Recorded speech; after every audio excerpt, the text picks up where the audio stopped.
Okay, with Andy Woodman, post-match, Bromley 1, Wealdstone 1. Andy, first things first, your immediate reactions on that 1 point gain foundation set? Yeah, I think so. I mean, look, I'm not stupid enough to know there was moments in that game we was wanting a little bit, and we couldn't sort of suss them out, and fair play to them, their patterns were excellent. But when we had that little break in the game, you know, where there was instinct in the crowd, that actually done us a favour, and we could just get to grips with it a little bit, and I felt we was a little bit more secure at that point. I wouldn't say I was completely comfortable, but you know, I felt we'd got to grips with their pattern of how they draw the sort of 2/8s in and then spin it out the other side. I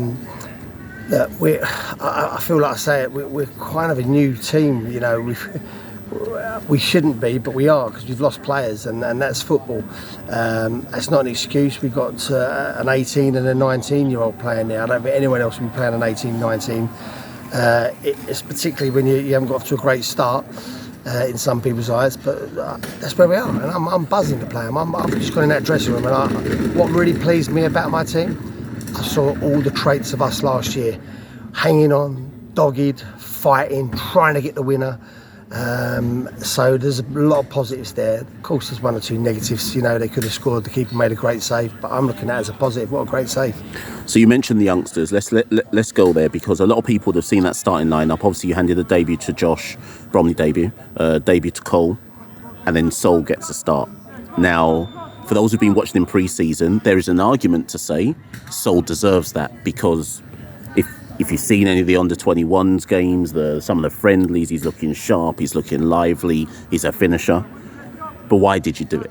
Well, look, I don't miss much. I saw a bit of criticism why George went out the door, and you know, with respect to George, he's had a lot of football here, and I didn't want him sitting around kicking his heels, looking at me, you know, when he's going to get his chance. In my eyes, I felt Sol was ready. I think Sol's been ready for a little while. Just the opportunity hasn't arisen, really. And he gives us that, you know, that bit of edge, that little bit of guile, and he can finish. And I'm so glad he showed everyone he can finish. So for me, it was a no-brainer. That was always my plan. You know, once we got going to sort of get Sol in and around us, not let him out on loan this year. We know we need to strengthen up top, but Sol was brilliant, wasn't he? I mean, he's got man of the match. I mean, we played 2 youngsters, 2 games, both got man of the match. It's what we're about, and I'm extremely proud, and I'm delighted for Sol. He's worked his socks off tonight. With Wealdstone probably, County have gone now, Notts County, but Wealdstone and Gateshead are probably the best 2, I'd say, pass and movement sides in the league. Obviously, I haven't seen Gateshead yet this season, but based on last season, how do you try to set up and counter-attack teams like that who are they're just constantly on the move? They're so fluid in their shape, and people will possibly watch the game and go, oh, how comes Bromley aren't getting around? But that's their game, and every single one of their players is drilled to a T to that game. So how do you go about setting up to counter it? You got to be. We didn't have a lot of time to work on it, you know, with the squad we had, so that was a bit of a problem. But that's not an excuse again. But we had to be disciplined. You know, we tried to press the keeper early doors, and they was getting out. So when the break in the game come, we decided to just narrow off. So sort of try to stop the ball to 8s. We know they're still going to get out through the 8s now and again, but that's when we want one of our 2 centre halves to push in and stop them turning and running us. That happened once or twice. They've still done that, but I felt we nullified them a little bit better then. But when you do all of that and you start locking on a little bit more, then you're susceptible to the one long ball over the top. It's because you need your back line to be high.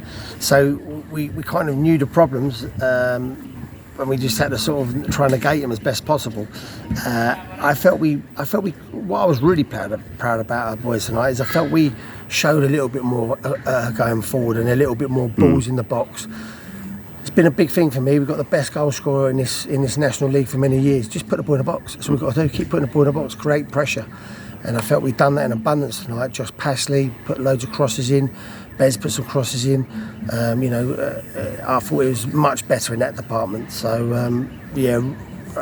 people might feel I'm crazy, but I'm really, I can feel something now. I'm really good. A couple more talking points. So you didn't start with Jude. And then again, I'll be honest with you, I think some people would raise their eyebrows and said, okay, you've started with Corey, Ben and Billy. going forward, it was probably the most, let's say, expansive, the most expansive the side's played thus far this season. Was that deliberate then to go with Ben and Corey to try and get on the I've written that you were trying to get them on the front foot, but I don't know what you were trying to do. We were trying to set a few traps, because we knew they'd overplay, and that was really how we felt. Coming on to Jude, he's been unlucky not to start today. If anyone should really be knocking on my door, Jude's really got a case. He's filled in at right wing back for us, and he's done nothing wrong, and then he finds himself not starting in his natural position. But he was brilliant. I spoke to him and he got it that Ben done really well last game. Ben gives us something different, yeah, I mean that's what we want, competition for places. Just because Ben's younger doesn't mean he shouldn't start. Same as Sol. I mean, Adam Marriott, he'd be looking at me thinking, why he started Sol? Well, look, there's why we started Sol. He's got him behind and bashed the ball in the back of the net. And I want that throughout the squad. I want people to be really fighting to get in this team. Jude should feel a little bit hard done by tonight, not being started 11. But I can only start 11, and with our shape, he just didn't fit in at the beginning. Final one. People crucified me if I don't answer you. You know what I'm going to say. So obviously you can't say, but you're still looking undoubtedly. We're so close. I can't tell you. I can't tell you. We're so close to. We got 2 or 3. We got 3 or 4, I should say. But we know we ain't going to get 3 or 4, so you have to keep all the plates spinning. I thought I had one done yesterday. And it was all done from a Premier League club, which is phenomenal. And then at the last minute, he just wants to think. And during the game, I got a text: "Can I speak to him tomorrow?" So I'll be doing my salesman pitch like you've never known. Look, we're trying so hard. I mean, the last 2 days I've been on this phone non-stop to everyone I know in the game, and we'll continue to do it. We know we've got to bring some more players in. We know we've got to bolster the squad. But look, let's have a look at these young boys. I mean, my chairman always says to me, look, you better have a look at all of these players now at this part of the season than sort of later on. And that's what I've done. I've took his advice on that, and I think he's showing dividends. Cheers, Andy. Much appreciated. Thank you.